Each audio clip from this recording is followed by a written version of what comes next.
اعوذ باللہ من الشیطان الرجیم، بسم اللہ الرحمن الرحیم۔ معزز سامعین، آج ہمارا جو موضوع گفتگو ہے وہ ہے ہر شعبے میں موجود گراؤنڈ ریئلٹیز۔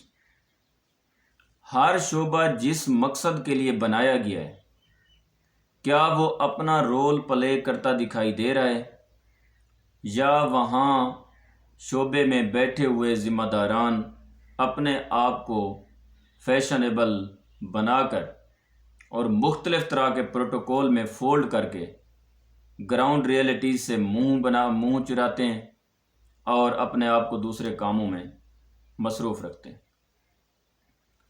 چند دن پہلے میری بات ہوئی ایک مذہبی اسکالر سے۔ میں نے ان سے ایک کویشچن کیا، میں نے کہا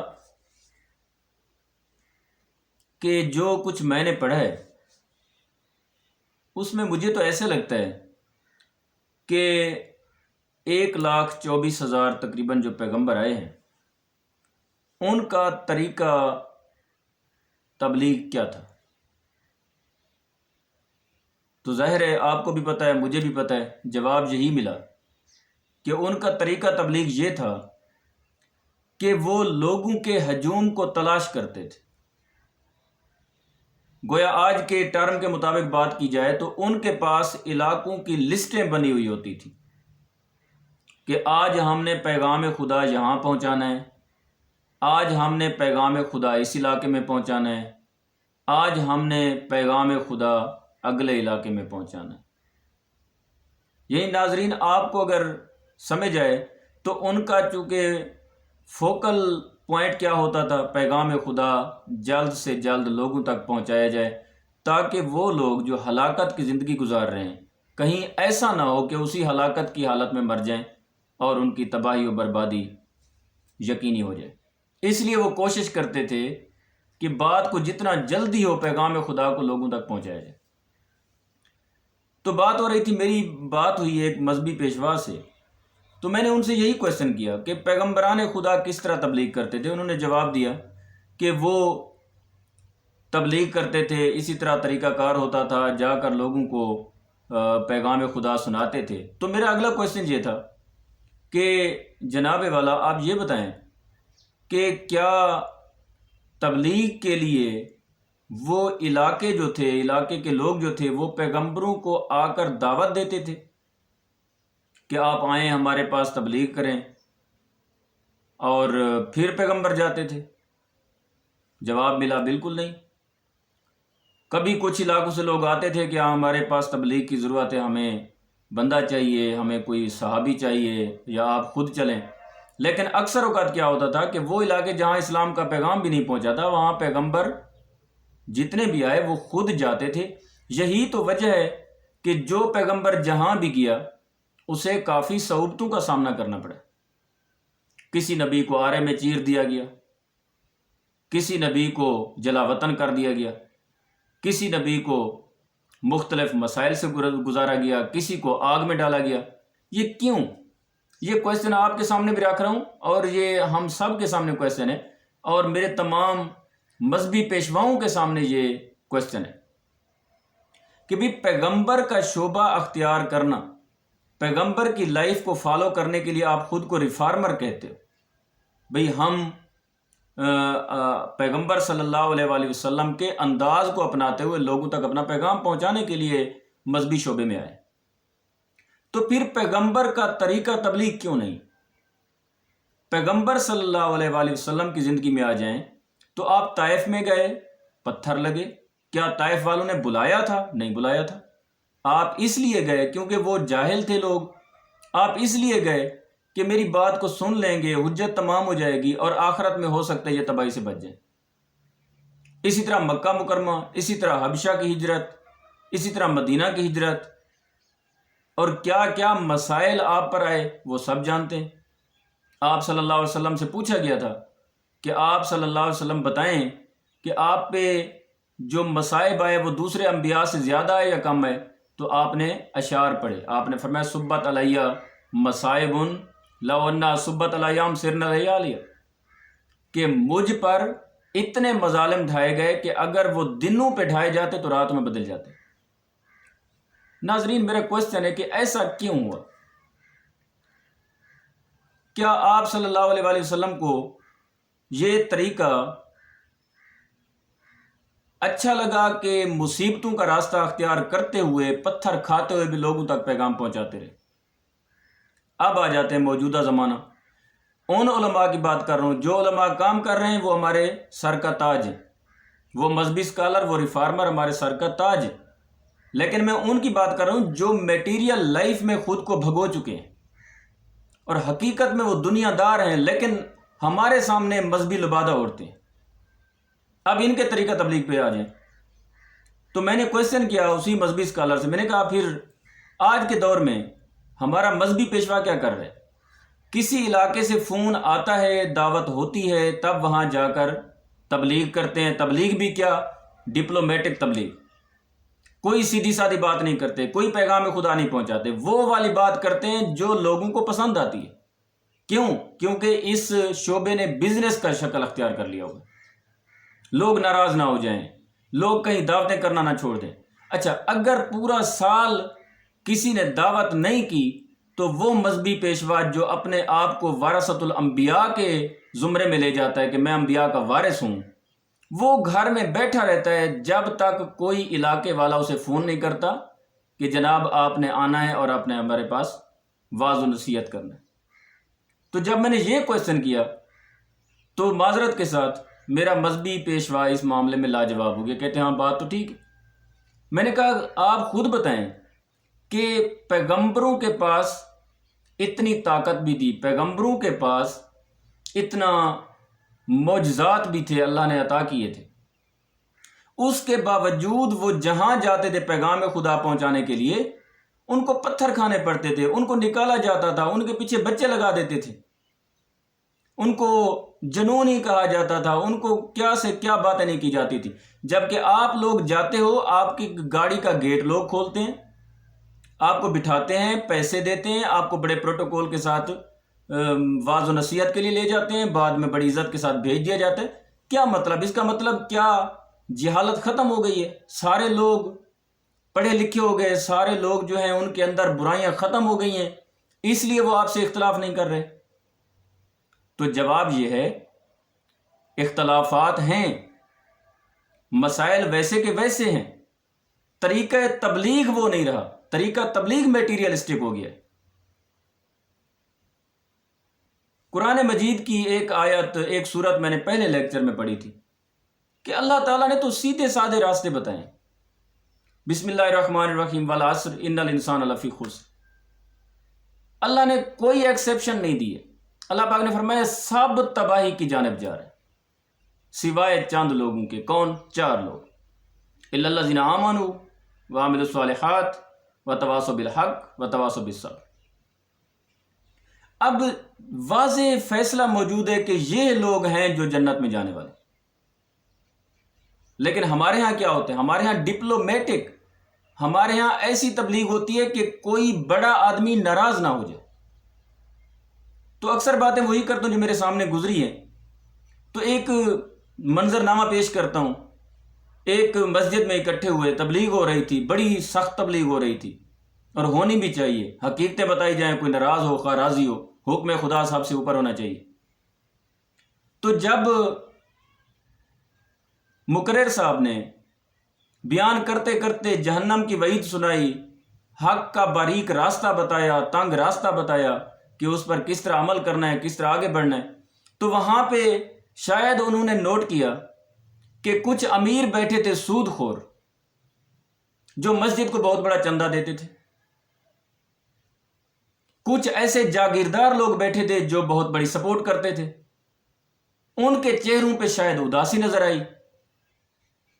پھر مقرر صاحب نے اپنے لہجے کو چینج کیا، کہتے ہیں نہیں پریشان زیادہ نہ ہوں، پریشان نہ ہوں، کچھ اس طرح کے لوگ ہوں گے جن کو اللہ بخش دے گا، کچھ اس طرح کے لوگ ہوں گے جن کو اللہ بخش دے گا، کچھ ایسے ہوں گے جن کے اندر یہ صفت پائی جاتی ہوگی ان کو اللہ بخش دے گا۔ او بھائی بات سادہ سی ہے، قرآن مجید نے جنت کا راستہ واضح بتا دیا ہے۔ جب آیات قرآنی سامنے ہے تو اس کے بعد آپ کو کس نے حق دیا ہے کہ آپ لوگوں کے گناہوں کے باوجود ان کے اندر امید پیدا کر رہے ہیں؟ ان کو بولیں کہ یہ گناہ ہے، اگرچہ کہ مسجد اکیلی رہ جائے، اگرچہ کہ مسجد کا چندہ دینے والا کوئی نہ ہو، پھر بھی ہمارے لیے ضروری ہے کہ ہم حق کا پیغام پہنچائیں۔ کوئی ناراض ہوتا ہے ہو جائے، کیوں؟ یہی تو ایمان کا تقاضا ہے۔ اللہ تعالیٰ نے کیا فرمایا؟ الا الذین آمنوا، وہ لوگ جنہوں نے ایمان لایا، وعملوا الصالحات، نیک عمل کر کے دکھایا۔ تو کیسے ہو سکتا ہے کہ قرآن مجید کہتا ہے کامیاب ہونے والے 4 لوگ ہیں، 4 قسم کے لوگ ہیں، اور ہم ہیں کہ ہم نے بے شمار لوگوں کو کامیاب ہونے والا بنایا ہوا ہے؟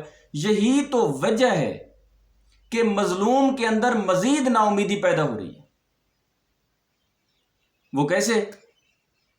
کئی بار میں سنتا ہوں، آخر ایک عام آدمی ہوں، عام لوگوں میں رہتا ہوں،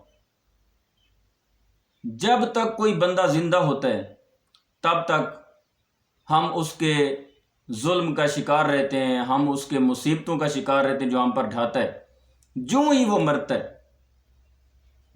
مرتا ہے مذہبی پیشوا یا تو رات کو خواب دیکھ لیتے ہیں کہ وہ جنت میں سیریں کر رہا تھا، یا تو پھر ایسا ہوتا ہے کہ ایسی حدیثیں پیش کی جاتی ہیں مجمع عام میں جس سے پتہ چلتا ہے کہ وہ آدمی گویا معاف کر دیا گیا۔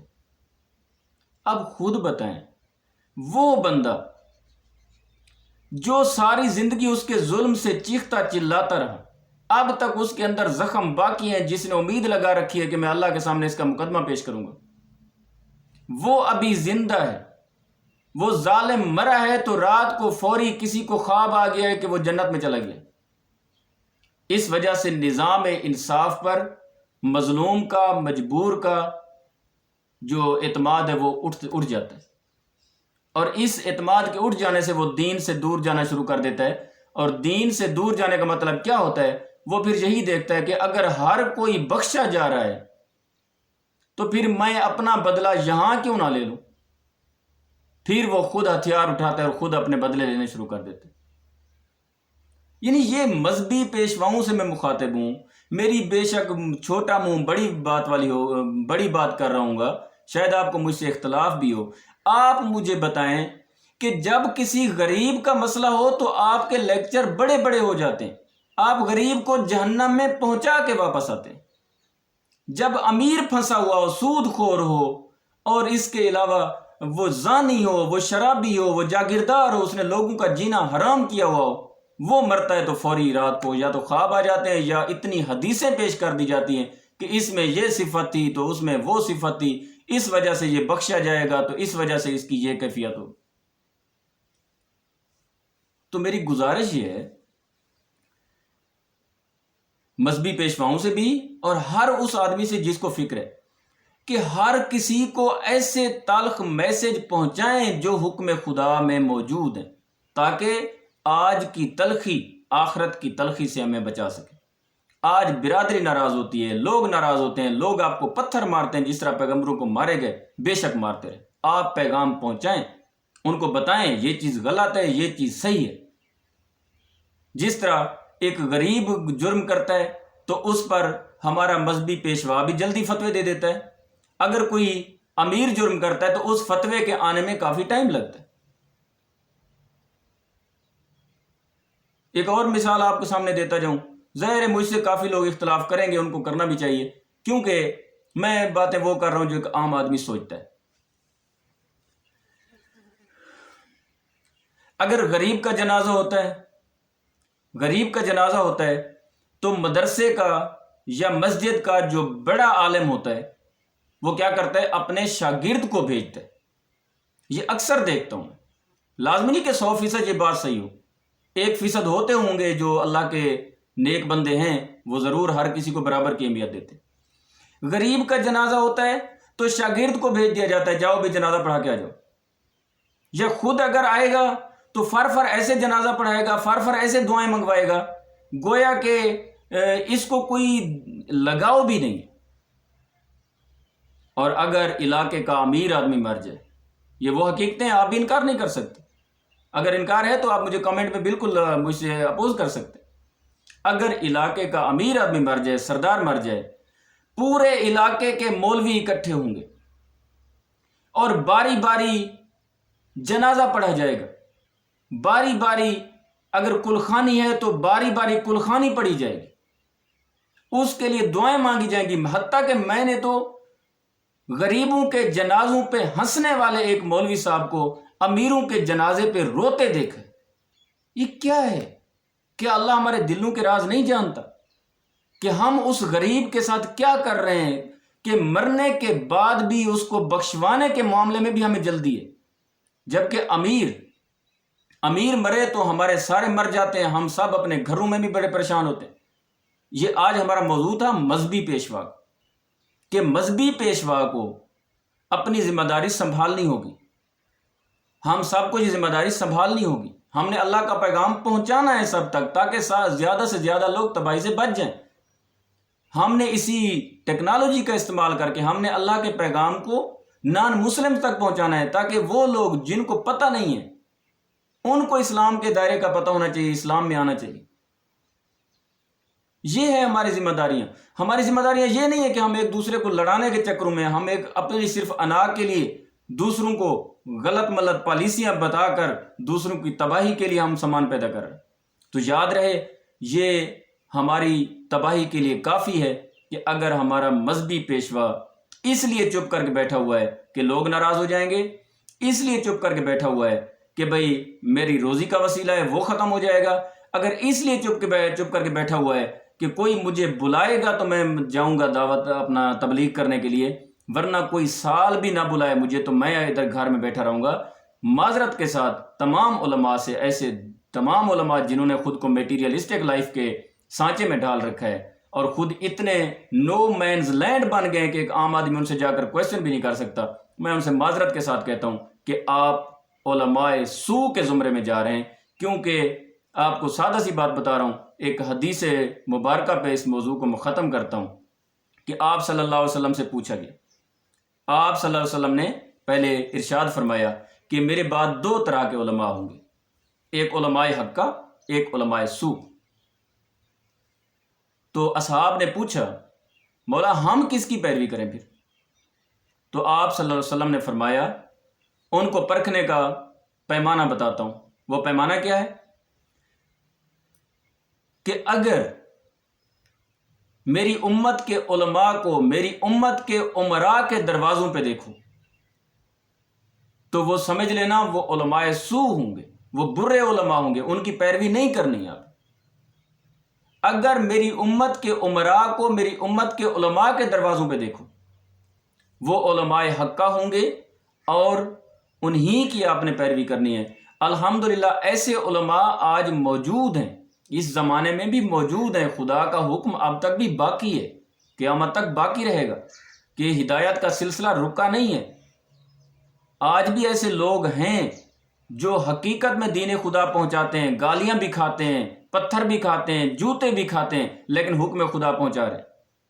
لیکن وہ لوگ جو آگے ڈپلومیٹک تبلیغ کرتے ہیں، معذرت کے ساتھ آپ کو بھی دھوکے میں دے رہے ہیں، ہم کو بھی دھوکے میں دے رہے ہیں، خود بھی دھوکے میں جا رہے ہیں، کیونکہ بروز قیامت ہر وہ بندہ ہم پہ آ کے کلیم کرے گا، ہر اس شخص پہ آ کے کلیم کرے گا اللہ کے سامنے جس شخص کو دین خدا کی سمجھ بوجھ تھی، تو وہ آ کر اللہ کے سامنے کلیم کرے گا، اے میرے اللہ آج اگر میں ہلاکت میں ہوں تو میں اس آدمی کی وجہ سے ہوں، اس نے مجھے بتایا نہیں تھا، میں تو جاہل تھا، میں تو دور کے علاقے میں رہتا تھا، اس نے کچھ نہیں بتایا تھا مجھے۔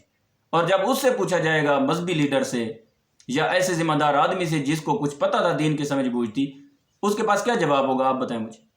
وہ شاید یہی کہے گا کہ مجھے دعوت کسی نے نہیں کی تھی، اگر کوئی دعوت کرتا تو میں لے آتا۔ اور بھئی پیغمبروں کو کوئی دعوت کرتا تھا؟ جب آپ نے اللہ کا پیغام پہنچانا ہے اس لیے کہ لوگ زیادہ سے زیادہ جہنم سے بچ جائیں، تباہی سے بچ جائیں، تو پھر یہ نہ دیکھو کہ آپ کو کون بلا رہا ہے کون نہیں بلا رہا۔ میری معذرت کے ساتھ گزارش ہے تمام ایسے مذہبی لیڈران سے، مذہبی پیشواؤں سے کہ اپنے پاس لسٹ بنائیں، علماء کا پینل ہونا چاہیے، اپنے پاس لسٹ بنائیں کہ کس علاقے میں کب تبلیغ کرنی ہے، کس علاقے میں کب تبلیغ کرنی ہے۔ تو آگے فرقوں کی بات میں ہم آ جاتے ہیں۔ میں کہتا ہوں کہ کم از کم حکم خدا تو پہنچائیں. اختلاف کی باتیں تو بعد میں ہو جائیں گی، پہلے حکم خدا تو پہنچائیں، لوگوں کو لا الہ الا اللہ پر تو لے آئیں. تو اس کے لیے ہمارے لیے ضروری ہے کہ ہم بے لوث خدمت کریں. اگر لوگ ہمیں کچھ دیتے ہیں تو ٹھیک ہے، نہیں دیتے تو کوئی بات نہیں. ہمارا مقصد دین خدا پہنچانا ہے، ہمارا مقصد اللہ کے سامنے سرخرو ہونا ہے. اور غریب و امیر کے جنازے میں یا خوشی میں ہم سب کو برابر کا حصہ دار ہونا چاہیے. ایسا نہ ہو کہ غریب مرے تو ہمارا کوئی شاگرد جا کے جنازہ پڑھائے، کوئی دوسرا آدمی جا کر اس کی کل خانی پڑھاتا ہے. اگر کوئی امیر مرے تو ہم پورے کا پورا پینل، جتنے علاقے کے چھوٹے یا بڑے علماء ہوتے ہیں، مولوی صاحبان ہوتے ہیں، وہ خواہ جس فرقے کے ہوتے ہیں، سارے اکٹھے ہو چکے ہوتے ہیں. کیا اللہ آپ کے دلوں کو نہیں جانتا؟ یا خدا پہ آپ کا بھروسہ اٹھ گیا ہے؟ کیا جو کچھ ہم کر رہے ہیں اس کو نہیں پتہ؟ لہٰذا یہ آپ کے لیے کوشچن مارک ہے. معذرت کے ساتھ میں نے وہ بات کی ہے جو حقیقت میں ہم کو کرنی چاہیے، اور وہ بات کی ہے کہ جو اللہ کے سامنے ہم کو سرخرو کر سکے. یاد رہے، اگر آپ یہ کام نہیں کریں گے آپ علماء سو میں ہوں گے. جتنے لوگ تباہی کی جانب جا رہے ہیں اور لا علمی کی شکل میں مر رہے ہیں، ان تمام کی تباہی کے ذمہ دار وہی علماء ہیں جن کو قوم اتنی رسپیکٹ دیتی ہے، لیکن وہ اپنے مدارس میں یا اپنی جگہوں پر بیٹھے ہوئے ہیں کہ لوگ بلائیں گے تو ہم جائیں گے، ورنہ ہمیں ان سے کوئی سروکار نہیں. وما علینا الا البلاغ. اگر کوئی اختلاف رائے کرنا چاہے تو مجھے کامنٹ باکس میں بالکل اختلاف رائے کر سکتے ہیں. اللہ حافظ.